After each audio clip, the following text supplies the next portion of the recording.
بسم اللہ الرحمن الرحیم۔ السلام علیکم۔ تاریخ میں ایسی گناہگار عورتیں گزری ہیں جن کے بارے میں اللہ تعالیٰ نے اپنی کتاب میں بھی ذکر کیا ہے۔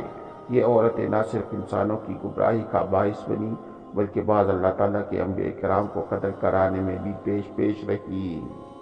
نمبر 1، حضرت لوط علیہ السلام کی بیوی۔ اردن اور اسرائیلی سرحدوں پر جہاں آج ڈیڈ سی نمکین پانی کی جھیل موجود ہے، نمک سے بھری اس جھیل میں آج زندگی کا کوئی نام و نشان نہیں۔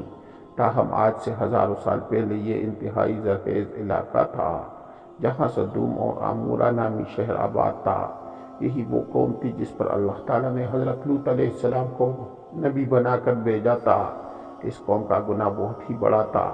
ایسا گناہ اس سے پہلی قوم میں سے کسی نے نہ کیا تھا۔ اس قوم کے مردوں کے ساتھ اور عورتیں عورتوں کے ساتھ بدکاری کرتی تھی۔ حضرت لوط علیہ السلام کی بیوی جس کا نام وائلہ تھا، وہ بظاہر تو حضرت لوط علیہ السلام کی بیوی تھی لیکن وہ اندر سے کافر تھی۔ وہ اپنے قوم کا ساتھ دیتی تھی۔ اس بیوی کے لیے اور کیا بد نصیبی ہو سکتی ہے کہ یہ عورت ساری زندگی ایک نبی کے ساتھ رہتے ہوئے بھی اللہ تعالیٰ کے حکم کی نافرمان رہی۔ جب حضرت لوط علیہ السلام کے قوم نے آپ علیہ السلام کی باتوں کو ماننے سے انکار کر دیا تھا تو اللہ تعالیٰ کے فرشتے نوجوانوں کی صورتوں میں اس بستی پر ظاہر ہوئے جو حضرت لوط علیہ السلام کے گھر میں قیام پذیر ہوئے۔ حضرت لوط علیہ السلام کی بیوی جو اپنے قوم سدوم کے ساتھ ملی ہوئی تھی، اس نے جا کر اپنی قوم کے لوگوں کو ان نوجوانوں کے بارے میں خبر دی۔ ان لوگوں نے حضرت لوط علیہ السلام کے گھر کو چاروں طرف سے گھیر لیا۔ اس پر فرشتوں نے حضرت لوط علیہ السلام کو اس قوم پر عذاب لانے کی خبر سے آگاہ کیا اور آپ علیہ السلام کو حکم دیا کہ آپ اپنے گھروں والوں کو لے کر یہاں سے چلے جاؤ۔ حضرت لوط علیہ السلام ابھی راستے میں ہی تھے کہ ان لوگوں پر اللہ تعالیٰ کی طرف سے پتھروں کی بارش ہو گئی۔ آپ علیہ السلام کی بیوی جو اپنی قوم کا ساتھ دیتی تھی، وہ بھی اپنے قوم کے ساتھ تباہ و برباد ہو گئی تھی۔ سدوم کے پہاڑوں میں آج بھی وائلہ کی آبادی موجود ہے۔ حضرت لوط علیہ السلام کی بیوی کا تذکرہ قرآن پاک کے علاوہ بائبل میں بھی موجود ہے۔ حضرت نوح علیہ السلام کی بیوی قوم نوح شرک جیسے گناہ میں مبتلا ہو چکی تھی۔ اس قوم کے لوگوں نے اپنے سرداروں اور نیک لوگ کے بتوں بنائے تھے، ان کی عبادت اور پوجا شروع کر دی۔ اللہ تعالیٰ نے حضرت نوح علیہ السلام کو اس قوم پر مبعوث فرمایا۔ یہ قوم اتنی ظالم اور نافرمان تھی۔ اس قوم کے لوگ آپ علیہ السلام کے گھر داخل ہو کر آپ علیہ السلام پر ظلم کرتے اور آپ علیہ السلام کو بے یار و مددگار چھوڑ جاتے۔ حضرت نوح علیہ السلام کو مجلسوں سے نکال دیا جاتا تھا۔ حضرت نوح علیہ السلام کی بیوی ان کافروں کے ساتھ ملی ہوئی تھی۔ مفسرین حضرت نوح علیہ السلام کی بیوی کا نام واہلہ یا واغلہ بیان کرتے ہیں۔ یہ عورت کافر ہی نہیں تھی بلکہ ان کا رہن سہن بھی کافروں جیسا تھا۔ حضرت نوح علیہ السلام کی بیوی کافروں میں شریک ہو کر آپ علیہ السلام کو دیوانہ اور مجنون اقرار دیتی تھی۔ یہ عورت بتوں کی بڑی تعریفیں کرتی تھی۔ جب کوئی بندہ بتوں کو چھوڑ کر ایک خدا کی طرف مائل ہوتا، یہ عورت اپنی قوم میں جا کر اس آدمی کا نام بتاتی جس سے اس قوم کے لوگ اس بندے کو مارتے اور پیٹتے۔ اسی طرح سے وہ بندہ بھی ڈر اور خوف کے مارے پھر سے بتوں کی پوجا کرنے پر مجبور ہو جاتا۔ واہلہ نامی اس عورت نے حضرت نوح علیہ السلام کے ایک بیٹے یام کو بھی کفر میں مبتلا کر دیا تھا، لہٰذا آپ کا یہ بیٹا بھی ماں کی طرح کافروں سے مل کر آپ علیہ السلام کی مخالفت کرتا تھا۔ اللہ تعالیٰ نے اس قوم کی بدبختی قرآن پاک میں بیان کی ہے۔ اس کے تفصیلی افعال بائبل میں بھی موجود ہے۔ جب اللہ تعالیٰ نے حضرت نوح علیہ السلام کی قوم پر سیلاب کا عذاب نازل کیا تو آپ علیہ السلام کی بیوی اور نافرمان بیٹا یام بھی اپنی قوم کے ساتھ برباد ہو گئے۔ نمبر 3، دلائلہ وہ عورت ہے جس کا نام کئی صدیوں سے بے وفائی اور دغا بازی میں بہت ہی مشہور ہے۔ دلائلہ کا ذکر قرآن پاک اور بائبل میں پڑھنے کو ملتا ہے۔ واقعہ کچھ یوں ہے کہ حضرت موسیٰ علیہ السلام کی وفات کے بعد بنی اسرائیل کی قوم عمالقہ کی محکوم بن گئی تو اللہ تعالیٰ نے اس قوم میں بہت ہی طاقتور لڑکے کو پیدا کیا جس کا نام سمسن تھا۔ سمسن اس قدر طاقتور تھا جو اکیلا ہی کئی ہزار بندوں کا مقابلہ کر لیتا تھا۔ قوم بنی اسرائیل نے اس بندے کی صلاحیت اور بہادری دیکھتے ہوئے سمسن کو اپنے قاضی کے عہد پر فائز کر دیا۔ اس کی طاقت کے ذریعے قوم عمالقہ پر فتح حاصل کرنے کی کوشش میں لگ گئی تھی۔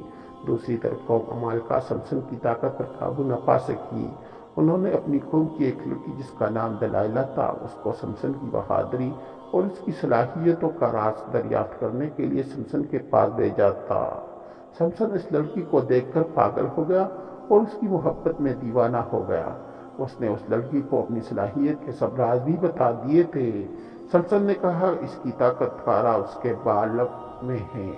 ایک دن موقع پاتے ہی دلائلہ نے سمسن کے لمبے بال کاٹ لیے۔ اسی رات قوم عمالقہ نے بھی سمسن پر حملہ کر کے اس کو گرفتار کر لیا۔ جب ایک دن قوم عمالقہ سمسن کو گرفتار کر کے جشن منا رہی تھی تو سمسن نے اللہ تعالیٰ سے دعا کی، یا اللہ تعالیٰ مجھے معاف کر دے۔ اللہ تعالیٰ نے سمسن کی دعا قبول کرتی ہوئی اس کی طاقت واپس لوٹا دی۔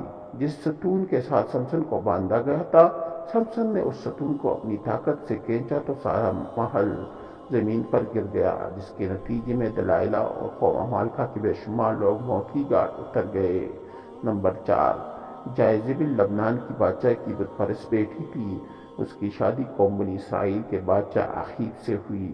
جائزبل نے یہ نہ صرف آخیب کو بت کی پوجا کرنے پر لگایا، تمام ریاست میں ایک خدا کو ماننے کی بجائے بے شمار بت بنا دیے گئے تاکہ ان لوگ بتوں کی پوجا کرتے ہوئے گمراہی سے باہر ہی نہ نکلے۔ ایک دن قوم کے ایک بندے یرمیہ علیہ السلام نے جائزبل اور اس کی شوہر کو کہا کہ تم سب لوگ کی پوجا کرنے کی بجائے ایک خدا کی عبادت کیا کرو، اس میں تمہاری بھلائی ہے۔ اس ظالم عورت نے نیزے کا اتنا شدید وار کیا جس کی وجہ سے وہ بوڑھا آدمی شہید ہو گیا۔ حضرت یرمیہ علیہ السلام نے اس عورت کو بددعا دی کہ بہت جلدی تیرے حسن و جمیل بدن کو کتے نوچ نوچ کر کھا جائیں گے۔ اس کے بعد اللہ تعالیٰ نے اس قوم پر حضرت الیاس علیہ السلام کو بھیجا، تاہم یہ ملکہ ایمان لانے کی بجائے علیہ السلام کو بھی ماننے کے لیے تیار ہو گئی۔ پھر ایک دن حضرت یرمیہ علیہ السلام کی بددعا رنگ لائی اور ملک اسرائیل پر سرحدوں کی قبائل وحشی نے حملہ کر دیا۔ ان لوگوں نے ملکہ جزبیل کو زخمی حالت میں سڑک پر پھینک دیا، یہاں تک کہ بہت ہی جنگلی کتے جائزبل کے ارد گرد جمع ہو گئے تھے۔ کتے نے اس لاش کو نوچ نوچ کر کھا لیا۔ نمبر 5، عطالیہ حضرت الیاس کے دور سے تعلق رکھنے والی ایک جائزبل کی بیٹی تھی جس کا نام عطالیہ تھا۔ یہ لڑکی بہت ہی اپنی ماں کی طرف بہت ہی حسن و جمیل تھی۔ یہ بھی کافر تھی۔ اس کی شادی یہودا کے بادشاہ یوحرام سے ہوئی تھی۔ اس قوم میں بھی ہر جگہ بتوں کی عبادت ہونے لگی تھی۔ اس قوم پر بھی وحشی لوگوں نے حملہ کیا تھا، جس کی وجہ سے وحشی لوگوں نے یوحرام بھی قتل کرنا چاہیے، لیکن یہ بادشاہ ایک غار میں چھپ گیا، جس کی وجہ سے اس غار میں ہی اس بادشاہ کی موت واقع ہو گئی تھی۔ جب وحشیاں ملک کا عطالیہ اور اس کی بیٹی افضالیہ کو اپنے ساتھ ہی لے گئے تھے، ان ماں بیٹی کو بہت ہی زیادہ ذلیل کرنے کے بعد ماں اور بیٹی کو آزاد کر دیا گیا تھا۔ اس کے بعد عطالیہ نے بتوں کی عبادت سے توبہ کر کے حضرت موسیٰ علیہ السلام کی مذہب پر آ گئی تھی، لیکن اس تبدیلی کو سال بھی نہ گزرا تھا کہ عطالیہ پھر کفرانہ کاموں کی طرف لوٹ آئی۔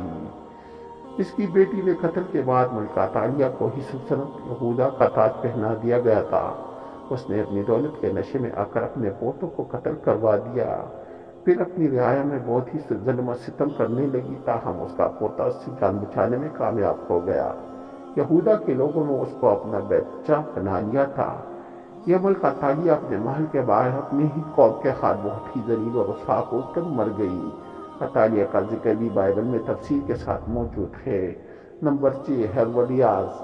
اگر تاریخ انسان کی سب سے گناہگار عورت کہا جائے تو غلط نہ ہوگا، کیونکہ یہ عورت حضرت یحییٰ علیہ السلام کے قتل کے ذمہ دار ہے۔ یہ حضرت عیسیٰ علیہ السلام کی پیدائش سے چند برس پہلے کی بات ہے کہ ہیروڈیاس ایک غریب اور بہت ہی حسین و جمیل خاتون تھی۔ فلسطین کے خاندان کی بہو بن گئی۔ ابتدا میں اس کی شادی شہنشاہ کے دوسرے بیٹے ہرود سے ہوئی اور اس ہیروڈیاس کے گھر ایک لڑکی پیدا ہوئی، تاہم جب وراثت کی تقسیم کے بعد جب ہیروڈیاس نے دیکھا کہ سب سے زیادہ طاقت اور فلپ کے بھائی انتباس کے حصے میں آئی ہے تو اس نے بھی اپنے شوہر کو چھوڑ کر انتباس سے ہی شادی کر لی تھی۔ ان دونوں اللہ تعالیٰ کے نبی حضرت یحییٰ علیہ السلام جنہوں اہل کتاب یوحنا کے نام سے پکارتے ہیں، لوگوں کو درس و تدریس دینے لگے۔ ہیروڈیاس کو کی دینی باتیں پسند نہ آتی، جس کی وجہ سے اس نے حضرت یحییٰ علیہ السلام کو گرفتار کروا دیا۔ ہیروڈیاس نے کافی بار کوشش کی کہ وہ اپنے شوہر انتباس سے آپ علیہ السلام کے قتل کے احکامات جاری کروا دے، تاہم انتباس نے ایسا نہ کر سکا۔ ہیروڈیاس کی بیٹی سلومی اب جوان ہو چکی تھی۔ جب اس نے حضرت یحییٰ علیہ السلام کی معصومیت اور نور کو دیکھا تو وہ آپ علیہ السلام پر فدا ہو گئی۔ اس نے آپ علیہ السلام کو گناہ کی دعوت دی، لیکن آپ علیہ السلام نے اس کی طرف آنکھ اٹھا کر بھی نہ دیکھا۔ آپ یہ دونوں ماں اور بیٹی یحییٰ علیہ السلام کے خلاف ہو گئی تھی۔ ایک دن بادشاہ انتباس کے سامنے سلومی نے بہت ہی اچھا بیہودہ ڈانس کیا۔ رقص کرتے ہوئے اس نے اپنے جسم کے سارے کپڑے اتار ڈالے۔ اس رقص میں بادشاہ نے بہت ہی دلچسپی لی۔ اس نے سلومی کو یہ رقص بہت ہی پسند آیا۔ اس نے سلومی سے کہا، تم کیا مانگنا چاہتی ہو؟ میں تم کو حاضر کر دیتا ہوں۔ اس عورت نے جواب دیا کہ میں چاہتی ہوں کہ تم حضرت یحییٰ علیہ السلام کو قتل کر دو۔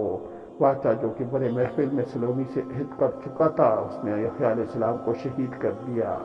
اس طرح سلومی اور اس کی ماں اس گناہ میں بھی شامل ہو گئی تھی۔ نمبر 7، ام جمیل ابو لہب کی بیوی تھی، جس کا نام عروہ بنت حرب تھا۔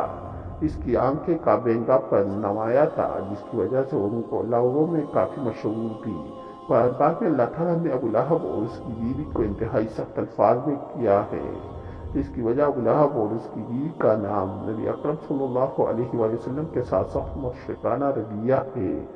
یہ دونوں میاں اور بیوی آپ صلی اللہ علیہ وآلہ وسلم کو تکلیف اور اذیت پہنچانے کا کوئی بھی موقع ہاتھ سے نہیں جانے دیتے تھے۔ روایت کے مطابق ام جمیل نبی اکرم صلی اللہ علیہ وآلہ وسلم کی راہ پہ کانٹے بچھایا کرتی تھی۔ جب سورہ لہب نازل ہوئی تو ابو لہب کی بیوی غصے سے بے قابو ہو گئی اور بہت ہی بڑا پتھر اٹھا کر مکہ میں آپ صلی اللہ علیہ وآلہ وسلم کی تلاش میں نکل پڑی۔ یہ کعبہ میں ابوبکر صدیق رضی اللہ تعالیٰ عنہ کے سامنے اس حالت میں آئی کہ اس کے منہ سے جاگ نکل رہی تھی۔ یہ نبی اکرم صلی اللہ علیہ وآلہ وسلم کے خلاف انتہائی نازیبا الفاظ بھی پڑھ رہی تھی۔ حالانکہ آپ صلی اللہ علیہ وآلہ وسلم اس وقت حضرت ابوبکر صدیق رضی اللہ تعالیٰ عنہ کے ساتھ ہی موجود تھے، لیکن اللہ تعالیٰ کے رحم و کرم سے ام جمیل آپ صلی اللہ علیہ وآلہ وسلم کو نہ دیکھ سکی تھی۔ وہ وہاں سے گھر کی طرف روانہ ہو گئی تھی۔ بے شک ام جمیل تاریخ کی بہترین خاتونوں میں شامل ہیں، کیونکہ اس نے نبی آخر الزمان سرور کائنات وجیہ تخلیق کائنات حضرت محمد صلی اللہ علیہ وآلہ وسلم کو بے شمار تکلیفیں پہنچائی۔ معزز دوستو، اگر آپ لوگوں کو میری ویڈیو اچھی لگی ہو تو میرے چینل کو سبسکرائب کریں، اس ویڈیو کو لائک کریں اور دوستوں کے ساتھ شیئر کریں۔ انشاءاللہ نیکسٹ ویڈیو پر ملاقات ہوگی۔ اللہ